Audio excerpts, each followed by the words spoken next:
অনেকে বলেন, হুজুর জিন ও জাদু থেকে কিভাবে মুক্ত থাকব?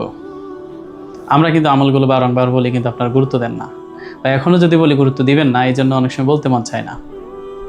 আল্লাহ রাসূল সাল্লাল্লাহু আলাইহি সাল্লাম জাদুতে আক্রান্ত হয়েছেন, এ ব্যাপারে কোনো সন্দেহ নেই, এটা আমরা জানি। রাসূল সাল্লাল্লাহু আলাইহি সাল্লাম জাদু থেকে মুক্ত হয়েছেন, এটাও আমরা জানি। আর এই জাদু ধ্বংসের জন্য আল্লাহ তাআলা সূরা নাজিল করেছেন, সেটাও আমরা জানি। কিন্তু আমাদের বিশ্বাসের মাত্রা কোথায়?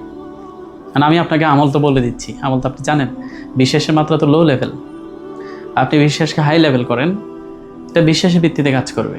এটা এমন কোনো কিছু না যে এটা কাজ করতেছে, আপনি পরীক্ষা করতেছেন মেশিনে, এরকম কিছু না। আপনি বিশ্বাস করেন, বিশ্বাসের ভিত্তিতে কাজ হবে। আপনি আশ্রয় চান, আশ্রয়দাতা আপনাকে আশ্রয় দেবেন। রাসূলুল্লাহ সাল্লাম জাদুতে আক্রান্ত হয়েছেন, তিনি কি ওনার জন্য আল্লাহ তাআলা কি নাজিল করেছেন? সূরা নাস, সূরা ফালাক। রাসূলুল্লাহ সাল্লাম আমাদেরকে কি নির্দেশনা দিয়েছেন? মানুষের ক্ষতি থেকে, জিনের ক্ষতি থেকে, সৃষ্টিকুলের ক্ষতি থেকে পরিত্রাণের জন্য, রক্ষার জন্য, আত্মরক্ষার জন্য আল্লাহ রাসূল সাল্লাল্লাহু আলাইহি সাল্লাম আমাদেরকে মাসনুন হিসেবে 3 কুল, নাস, ফালাক, ইখলাস, এই 3টা সূরা পড়েন, গভীর বিশ্বাসের সাথে পড়েন।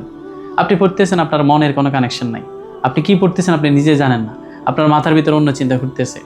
আপনি যখন পড়বেন, আমাদের পরামর্শ হলো খুব মনোযোগের সাথে। এটা তো ওষুধ না, এটা স্পিরিচুয়াল ওষুধ। আপনি খুব মনোযোগের সাথে একটা রুমে বসে খুব মনোযোগের সাথে আগে পড়া দরুদ শরীফ পড়েন, সাল্লাল্লাহু আলাইহি সাল্লাম। এটা ছোট দরুদ, সংক্ষিপ্ত দরুদ, এটা পড়তে পারেন, সাল্লাল্লাহু আলাইহি সাল্লাম, সাল্লাল্লাহু আলাইহি সাল্লাম, এটা পড়েন। পড়ার পর আপনি কুল আউযু বিন নাস, সূরা নাস, কুল আউযু বিল ফালাক, সূরা ফালাক, কুল হুয়াল্লাহু আহাদ, সূরা ইখলাস, এটা পড়েন। খুব মনোযোগের সাথে করেন। 3বার করে পড়ে 2 হাতের মধ্যে 3বার ফু দিয়ে পুরো শরীর মুছে নেন, পুরো শরীর মুছে নেন। আর যারা বেশি আক্রান্ত, তাদের জন্য আমাদের পরামর্শ হলো ওনারা 3বার করে পড়বেন, আগে পরে দরুদ শরীফ পড়ে নেবেন 7 বার সাল্লাল্লাহু আলাইহি সাল্লাম, এরপরে 3বার সূরা ইখলাস, সূরা নাস, 3বার ফালাক, 3বার ইখলাস, এরপর আবার দরুদ শরীফ 7 বার পড়বেন। পরে 2 হাতের মধ্যে 3বার ফু দিয়ে পুরো শরীর মুছে নেবেন। আর সামান্য একটু পানি, যতটুকু পানি আপনি খাবেন, একটা গ্লাসের মধ্যে নিয়ে পানিটা আপনি পান করে ফেলবেন। এই নিয়মে আপনি 5 ওয়াক্ত নামাজের সময় আমলগুলো করেন, এই নিয়মে 5 ওয়াক্ত নামাজের সময় আমলগুলো করেন, এবং গোসলের পানির সাথে মিশিয়ে গোসল করেন। আমি আশা করছি যতই জটিল হোক, যত বড় ধরনের সেহের হোক, এটা ধ্বংস হয়ে যাবে। রাসূলুল্লাহ সাল্লামের সেহের কিন্তু নর্মাল ছিল না, খুব শক্তিশালী সেহের ছিল। সূরা নাস, ফালাক, নাফ, আপনার বিশ্বাস, আল্লাহ তাআলার প্রতি আপনার ভক্তি, বিশ্বাসই কাজ করবে এখানে। সেলফ রোকে যারা করেন, কিছুই না পারেন, এই 3টা সূরা তো পারেন। আমরা ব্যাপক বলবো না যে আপনি এটা করেন, এটা করেন, পুরো কোরআন শরীফ পড়ে ফেলেন। অন্তত পক্ষে আপনি বিশ্বাসকে গভীর করেন। অল্প আমলে নাজাতের জন্য যথেষ্ট হইবে, এটা তো জানেন আপনারা। আখলিস দীনাকা ইয়াকফিকাল আমালুল কলিল।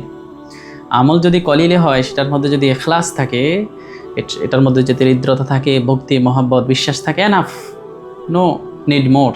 আপনার অনেক বেশি দরকার নেই। আপনার কোয়ান্টিটির চেয়ে কোয়ালিটি গুরুত্বপূর্ণ।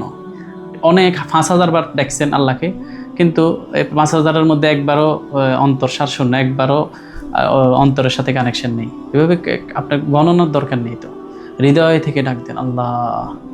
বুঝতে পেরেছেন? এভাবে হৃদয় থেকে পড়েন, বিশ্বাস ভক্তি সহকারে পড়েন, এরপর আপনারা ফল পাবেন ইনশাআল্লাহ। আমি আশা করছি ফল পাবেন। আমার ভিডিওটা আপনারা রেখে দিতে পারেন, যারা ফল পাবেন আমাকে কমেন্টে জানাবেন যে হুজুর ফল পেয়েছে। যদি না পান তাও জানাবেন, আমি আপনাকে গাইড করব। আমি বিশ্বাস করি যে সম্ভব, সুস্থ হবেন।